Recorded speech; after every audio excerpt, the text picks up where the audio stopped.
Hello, my name is Sayre Batton, and I'm the Oshman Executive Director here at San Jose Museum of Art. We are so glad you could join us for this introduction to the SJMA Gala and Auction in honor of dedicated patrons Mary Mocas and Marv Tseu and artist Rina Banerjee. The Gala on September 18th is in memory of Hung Liu, our Gala co-chair, our trustee, and the first artist honoree at a past gala. We lost Hung very sadly on August 7th to pancreatic cancer, and our hearts are broken at the loss of such a vibrant member of our community. Hung was our gala co-chair and donor, so she would want the show to go on. Thanks go to the auction committee led by Tad Fries and all the artists, gallerists, and friends who so generously donated works this year to benefit the groundbreaking exhibitions and education programs here at SJMA. Thank you. If you haven't registered for the gala, please go to sjmuseart.org/2021 gala. The URL will be on the screen throughout our presentation tonight. It is that simple. And we start at 6 p.m. sharp on the 18th with tributes to our honorees and to Hung Liu. At 7 p.m. we start the live auction with the vibrant auctioneer Robbie Gordy to kick off the bidding. I am here on today's program with my colleague Kathryn Wade, our assistant curator, and we will take you on a whirlwind tour of the Gala auction artworks to help entice you to bid on September 18th. Sign in and register. The gala is free, and you can watch and bid high and bid often from the comfort of your own home. So we'll see you there. Now, we will start with lot 1 from the live auction, the exquisite painting by Hung Liu. Hung Liu was working and living in Oakland, California, and she was born in 1948 in Changchun, China. This painting is called Narcissus 3, blue, from 2006. It's oil on canvas and quite large, 4 feet, 48 by 32 inches. And we are so grateful to the generosity of Hung Liu, the late Hung Liu, and Turner Carroll Gallery. I think so many of you are familiar with Hung's work. She was a friend of SJMA and exhibited frequently here, including her show in 2013. This particular painting, Narcissus 3, belongs to a series of photographs on prostitutes from turn of the century China, which was a topic that Hung often turned her attention to. While the original portraits were created for the benefit of their subjects' clients, Liu honored the women themselves by pairing them with a narcissus flower, a symbol of divinity in Chinese culture. Hung is an amazing and prolific artist. She came to the United States in 1984 to attend the University of California, San Diego, and taught for over 30 years at Mills College here in the Bay Area. Her work is included in the collections of the Kemper Museum, LA County Museum of Art, of course, San Jose Museum of Art. We have the second largest collection of her work, and the San Francisco Museum of Art and the Whitney. The next work is by Jennifer Kent, who also lives and works in Northern California. It's called Blaze 2021. It's ink on panel, an exquisite work. When you look up close, it's very hard always to see these works in the JPEG. This is with great thanks to both the artist and Dolby Chadwick Gallery in San Francisco. This work to me is all about process. The artist works with black ink on clay coated panels and lays down thousands and thousands of marks that draw from an evolving visual vocabulary of short lines, small ovals, and circles. It is really something to see in person. And we want to also encourage you to come see these works in person. Our Wendell Center Gallery for the auction preview is open all the days that we are open, on Fridays, Saturdays, and Sundays from 11 to 6. The next lot is also super exciting. by SJMA favorite artist, Rina Banerjee. She lives and works in New York. And she made this work for the auction as a tribute to Hung Liu. And I'll read the title to you. It's an oil painting, acrylic and gold leaf on wood. And it's 24 by 18 inches. And we're so grateful both to Rina, our artist honoree tonight, and to the Hosfeld Gallery in San Francisco. Thank you so much. The title is She Will Be Our Dragon, Hung Liu, quick in the Americas, in oceans waking, grounds breaking, fly noisy, not mousy-like, swarming bees with an ambitious love, her migration shaking, her nectar golden with wisdom, courageous in motion, making 24-karat lava, lounges will be at the Gala flowing. That's a beautiful title. It's so beautiful. For As you know, yeah. As you know, we co-organized Rina's mid-career retrospective in 2018, which traveled to multiple venues. And dress and decoration are really at the root of the artist's creation. And She Will Be Our Dragon, a reminder that this was created specifically for SJMA's 2021 Gala and auction. And our next lot. Let's go to the next one, shall we, Kathryn? Yes, thank you, Sayre. This is a photograph by Trevor Paglin, an artist who studied at University of California in Berkeley and lives and works between New York and Berlin. And we're so thankful to Trevor and Altman Siegel Gallery in San Francisco for making this work available in our auction. Trevor started documenting drone test flights in the desert of Nevada in 2010. And the resulting images capture nearly undetectable surveillance drones. So they're documents of clandestine military operations, and they contribute to the history of photographic abstraction, as you can see in this beautiful piece.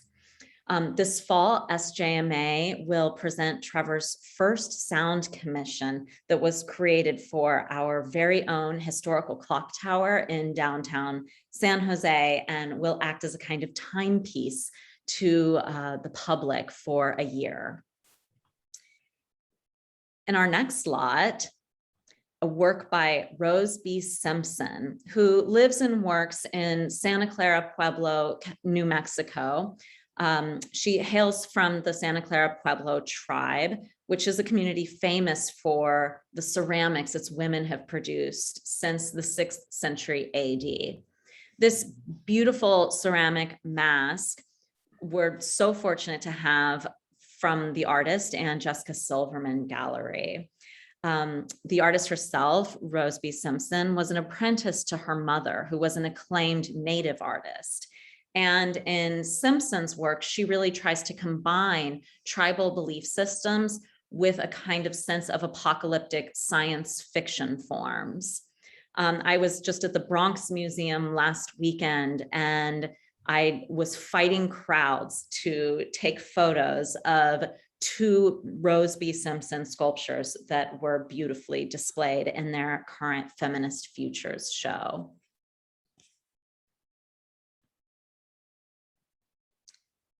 What do we have next? All right, the next lot is an amazing work by Ranu Mukherjee, right here from San Francisco, our dear friend of the museum. She's also a member of our acquisitions committee. This work is called A Fugitive Form of Fiction. It's from 2021, made for this Gala auction, and it's 30 by 30 inches on linen. We're very thankful to the artist and also Gallery Wendy Norris. One of the things that's amazing about this is that A Fugitive Form of Fiction features roosting birds of various species, all extinct due to human presence. And the artist wrote, "I was thinking about how the birds might speak to us, or what they might want to say. And I think that if I keep painting them over and over again, that they might start to speak. In other words, the painting asks us to listen and imagine a way forward. Ranu is an amazing artist, has a prolific list of solo exhibitions, including the Asian Art Museum in San Francisco, the De Young, LACMA, Pennsylvania College of Art and Design, and she has shown with us, of course, at SJMA, and she is in our collection. The next lot is an exceptional work by the artist Petra Courtwright, who works and lives in Los Angeles. It's called Domestications Hawaii plus Jobs, Iris da Silva, in quotes. It's from 2018. It's a large work. It's a digital painting on sunset hot press paper, 48 by 36 inches. We are so grateful to the artist who is in our collection as well and is on view right now in the exhibition in the Central Skylight Gallery, Southeast Northwest. And thanks also to our dear friend Brian Butler and 1301 PE Gallery in Los Angeles. Petra is an amazing artist who creates and distributes digital files, videos, GIFs, and JPEGs using consumer or corporate software and platforms. One time she was described as a net or a post-internet artist, but she extends her practice beyond those categories to engage in histories of gestural painting and installation.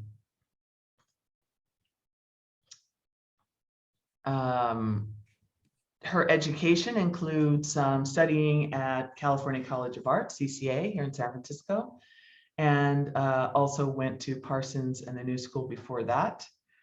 She's been in a number of institutions internationally, from Santa Fe to LACMA again, the MCA Chicago, and Ullin Center for Contemporary Art in Beijing. She's been awarded many awards, including Rhizome's Future Proof Award with Paul Chan. And as I said, she's on view, her work is on view right now in our galleries. And next, we have a work by Nicole Fungrasimi Fine, who's an artist who lives and works in San Francisco. And in these works that she calls water drawings, she lets water carry finely ground materials like iron oxide, as you can see in this beautiful piece. Also ground graphite or ink and watercolor. As the water moves across the surface of the paper, it evaporates and creates these kinds of patterns that look like natural phenomena like fog or drizzle.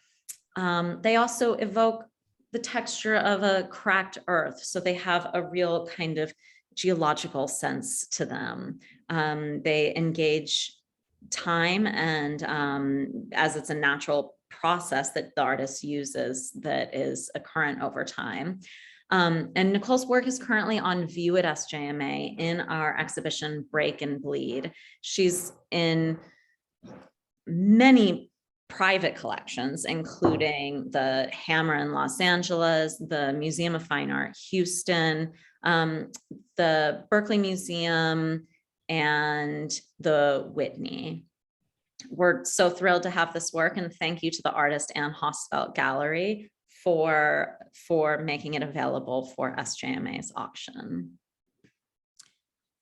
Our next lot is by an artist who is also currently on view at the museum in the exhibition Break and Bleed. This is by Leo Valador. Leo Valador was born in 1936 in San Francisco, the city that he then died in 1989. And this beautiful ink on paper is from the end of his life in 1983. We're so thankful to the estate of Leo Valador and to Brian Gross Fine Art for giving this work to our auction, Leo Valador pioneered in hard edge abstraction and shaped canvas in the 1960s. And he has really dynamic color combinations and elaborate geometric configurations can be seen here in this work, as well as in SJMA's recent major acquisition that is on view in Break and Bleed. Leo is collected by, of course, San Jose Museum of Art, the San Francisco Museum of Modern Art, the Whitney, St. Louis Museum of Art, and the list goes on. And the next work. This is a monochrome piece by the artist Rosana Castrillo Diaz, who lives and works in San Francisco. And what you see here is cotton cloth on paper. It's a kind of wall relief sculpture that really draws attention to her material's surface qualities, to line and form and light and shadow. And because of its monochromatic coloring, it also evokes more elusive qualities like invisibility and immateriality. And we're so thankful to the artist and Anthony Meyer Fine Arts for this work. And she's an artist who's collected in SF MoMA's collection, the Whitney, locally at Mills College Art Museum. And tonight she could also join your collection. Thank you, Kathryn. Let's go to the next lot. And still my beating heart, oh my goodness, we are so excited to offer this collage by world-renowned artist Louise Nevelson from 1971. It's cardboard, foil, and paper collage on board, and it's about 2 feet high, 24 by 18 inches. We are so very grateful to Pace Gallery for giving this extremely important work.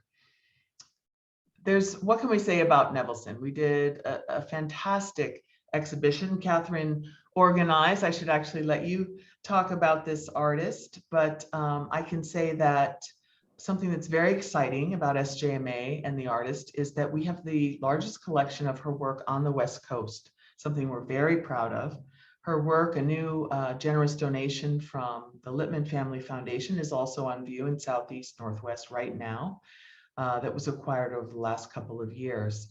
I'm sure she's a household name to all of you, such a pioneering sculptor, but she really emerged as a major figure in post-war American art with constructions composed of posts and balusters and finials, moldings, and other scraps of wood. And as you know, I'm sure, the very first large wooden construction she made called Sky Cathedral is in the collection of SJMA. So this is a very rare opportunity for you to bid on this work and own a work by this very important artist. Let's go to the next lot. This is a work by Jane B. Grimm, who works in San Francisco, and it's called All That Jazz 6 from 2017. This is actually a wall work, but it's made of ceramic tiles on wood, and it's about 30 by 30 inches. And we are very, very grateful to the artist for this generous donation, as well as Andra Norris Gallery. Jane has been working in the ceramic medium for some time, and she really focuses on form as a subject, and often features work in white clay so that we are directed to the effect of light and shadow on form. She has a very exacting method using a slab roller to sculpt the initial shape, and then she makes her own marks and alterations. It's really quite stunning and in its simplicity. She was trained at the School of the Museum of Fine Arts, Boston, and had gone undergrad to Sarah Lawrence, and then later came to California College of Arts right here. And she's exhibited widely, including the Oakland Museum of California Art, San Francisco Museum of Craft and Folk Art, and other institutions. So that's Jane B. Grimm. The next lot is actually the final lot of the live auction. And it is by our very own patron honoree, who's also a wonderful artist in this year's gala and auction, Mary Mocas. Mary Mocas lives and works in San Francisco and here in the peninsula, and is a part of the SJMA community, an important patron and member of the community for many years. This particular work is called Bubble 2020. It's acrylic found paper spray paint on archival rag paper, and it measures 30 inches high by 22 1/4. And we are so, so grateful to Mary for this generous donation. Mary has had such an interesting career, but she has really been focusing on her work as an artist in recent years, and she appropriates materials from popular culture, advertising, found paper, a variety of materials. And she most recently got her MFA from CCA here in San Francisco, and she's participated in a number of exhibitions, including Berkeley Arts Center, Minnesota Street Project Galleries, and the ICA here in San Jose. So that ends the live auction. The silent auction, which you will be able to bid on starting, I believe it's Thursday, September 16th. Is that right, Kathryn? I don't have it in front of me. Allows people to go in and look at a number of works and start bidding on them ahead of the live auction on Saturday, the 18th. And the silent auction will close, I believe, on the Sunday after the gala, around 5 o'clock. So you have a little more time. Just in case you didn't get something at the live auction, you might want to go ahead and bid on something in the silent auction. So the very first lot in the silent auction is a fantastic memento. How many of us have parents that came home from their romantic trip to Paris and picked up a work by an artist there? That's what this work reminds me of. It's by an artist called Michel Delacroix, who lives and works in Paris and was born there.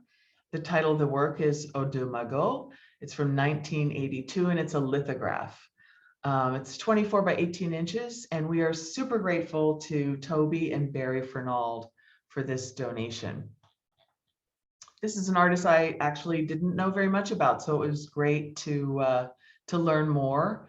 Very much known for whimsical paintings of a sort of a bygone era. So that's Michel Delacroix. I think the next lot is, yes, it's Nina Khatchatorian. And this is a really great opportunity for somebody for it to be in the silent auction, and you'd have an opportunity to bid on this. Nina is such a rock star. She was born in and around Stanford in Palo Alto, and she actually lives in Berlin. Many of you will remember the C100 day trip we had with her in Berlin. We took advantage of the pandemic by having virtual studio visits with artists around the world, and she was the first one. This is called The Outcast 2012. It's a C print. When you're in front of it, it looks like there are 3 books actually in the frame. You can't, it's so hyper realistic. 12 by 19 inches. And again, we are grateful to the artist for this generous donation, as well as Kathryn Clark Gallery and Pace Gallery, New York. Nina's really amazing. You've probably seen her video, her performance, her sound work, her sculpture. She recently had an exhibition at Kathryn Clark Gallery in San Francisco just this last year. In addition, she is in major collections, including the Brooklyn Museum in New York, the Metropolitan Museum of Art, the MCA San Diego, the Museum of Fine Arts Houston, SF MoMA, and on and on. So great opportunity here. And I'll hand it over to you, Kathryn. Thank you, Sayre. For our next lot, we have a painting by the artist Cara Maria. She was born in New York, but has lived and worked in San Francisco for much of her life. And this work is called A Perfect California Day. It's a painting she made in 2003, and we're so thankful to the artist and Anglem Trimble Gallery for making it available at our auction. This eye-popping piece just bursts with color and these fun psychedelic splashes of paint. In this work and her other work, the artist really draws from military iconography, soldiers, aircraft, and camouflage patterns, as well as the natural world. And you'll see here that there are these kind of camouflaged flying shapes across these swirling tendrils of smoke, and they look like birds, but they could also be military aircraft.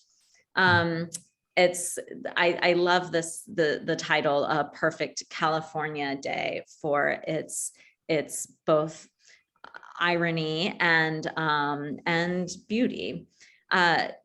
The artist has an exhibition coming up at the José Museum at Santa Clara University, California in 2022, and is in the collections of San Jose Museum of Art, the Nevada Museum of Art, the De Rosa, the Cantor, among many others. For our next lot, we have a work by the artist Robert Minervini. This seductive painting called 100% Natural is from 2019. Robert is another artist who's currently on view at SJMA in the exhibition Southeast Northwest that features new works from SJMA's permanent collection. Robert Minervini lives and works in Oakland, California, and culls from his own photographs of the urban landscape to create these kinds of collages, these spatially complex environments that are influenced by architecture and science fiction and still life painting. While informed by the everyday, the composition, as we can see it here, is an invented space that revels in artificiality and alludes to a parallel reality. We're so pleased to have Minervini's work in our auction this year. Thank you. Let's go to the next lot, a lithograph by the singer-songwriter Joni Mitchell. It's called The Road to Uncle Lyle's from 1984, and it's 19 by 14 inches. And we want to thank Suzette Marr for this generous donation. It also has a very reasonable price point, so it's a nice opportunity, I think, for some of our collectors. Of course, you know Joni Mitchell as a singer-songwriter. I know her as the person who saved my life when I was in high school with her incredible songs and lyrics. But she considers herself a painter derailed by circumstance. And of course, as a huge star in music, she's also continued to paint throughout her life. And I had a wonderful opportunity when my friend Amy Adler, the artist in Los Angeles, organized a show of her paintings at Los Angeles Contemporary Exhibitions. It was great to see how serious a painter she really is. Apparently in this work, the name comes from her uncle Lyle, and he lived on a farm outside of Creelman, Saskatchewan, and it's based on a photograph of the back end of a car that she captured with a plastic underwater camera. So this is a great opportunity to acquire a lovely lithograph by Joni Mitchell. And next, our next two lots actually are by ceramicists. The first one is actually a work in glazed ceramic by the Japanese artist Toshiaki Noda, who lives and works in Japan, but was the child of Arita ware dealers when he grew up in Arita, Japan, which is a region known for its namesake porcelain ceramics dating back to the 1600s. Here, the artist sculpting process includes a lot of hand building, wheel throwing, stacking and carving and redoing and undoing, and really taking man-made objects like garments or buckets and boxes and altering, like taking those as ideas, but forming these very abstract creations that convey feelings of sadness, irony, and sometimes humor. I love the glaze on this piece. And we're so thrilled to have it courtesy of the artist and Patricia Seatow Gallery. As I mentioned, both of this lot and the next one, which is Woody Day Othello, another ceramic artist. But here we get one of Woody's color prints. You may remember from his solo exhibition at SJMA in 2019 that in addition to his beautiful ceramics, there were a number of drawings included in the exhibition. Earlier this year, Othello completed a residency with the Poulsen Fontaine Press in Berkeley, California, where he experimented with what was a brand new medium for him, and that is printmaking. He describes his experience at the residency as a creative high point, and that's certainly a mindset that's reflected in the warm and vibrant colors of this piece, which is called Bright Spots. And we're so thankful to the Poulsen Fontaine Press and the artist for this work. And our next lot is a painting. It's an oil on paper by Maya Cruz Palaleo. She's an artist who was born in Chicago and now is living and working in Brooklyn. And we're thankful to the artist and Monique Meloche for this work. Migration has been a huge topic for Palaleo's paintings, her installations, her sculptures. She's quite influenced by the oral history of her family's arrival in the United States from the Philippines, as well as the histories of the relationship between the United States and the Philippines. There's this kind of ambiguity in this piece that I love. She's certainly a favorite among the curators here at SJMA. And her work is currently on view at the CCA Wattis Institute for Contemporary Arts in San Francisco. SJMA was likewise lucky enough to acquire a large-scale painting, Wind, Water, Stone, made in 2020 that is on view in that exhibition. So you can check her work out there and bid on it at our auction. And for the next work, this piece is a lot of fun. It's a Rob Putnam fox. It's a kind of, he refers to them as mutant craft projects. And you can see that there are these bits of thread hanging from a fabric, wire, and mixed media fox that evokes the really playful, whimsical characters found in children's book, and is a kind of misfit creature. It really engages with a sense of psychological vulnerability and is something, you know, I mean, when we look at this, I think we have a sense of empathy, of fear, but also intimacy and humor. I think this is just a really warm and fun work. Thank you, Kathryn. The next lot, speaking of fun work, is called is by Swoon. And it's called Flower Red 2021. It's a block print, acrylic and gouache on paper and wood. It's 28 by 19 inches, and we're very grateful to the artist Swoon and to the Turner Carroll Gallery in Santa Fe. What could be more fun? We have a lot of really playful and fun works in the silent and live auction this year, so it's fantastic. Swoon, in case you don't know, is a street artist named Caledonia Curry. And the artist has a wide-ranging practice that combines art and activism with the goal of making art more accessible in public space.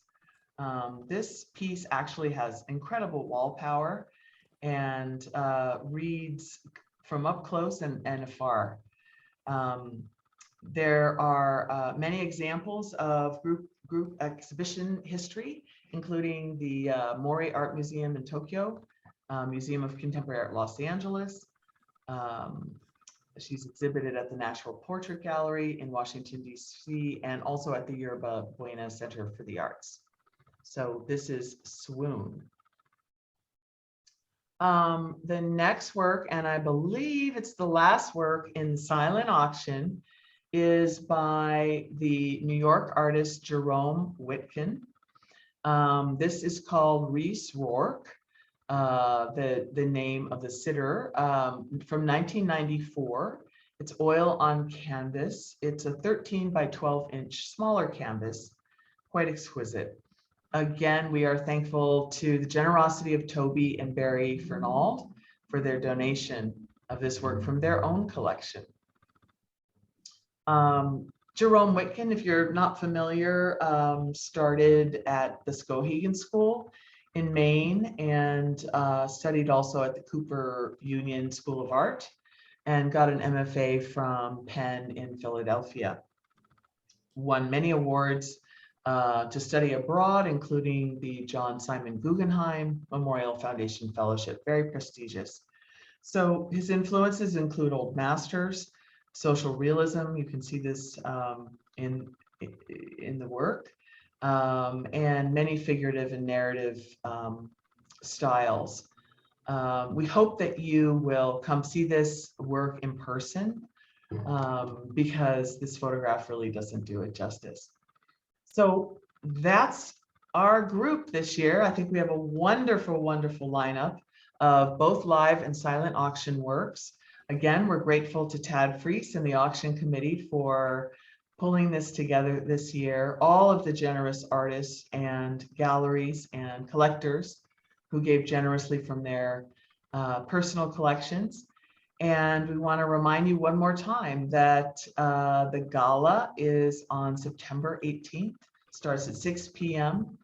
and you can watch from the comfort of your own home, and the auction will begin around 7. So please tune in and do contact us if we can answer any questions about any of these works, and do come to the museum to preview them in person. So Kathryn and I would like to thank you so much for your attention, and we'll see you on the 18th. Thanks, Sarah. Thanks, everybody.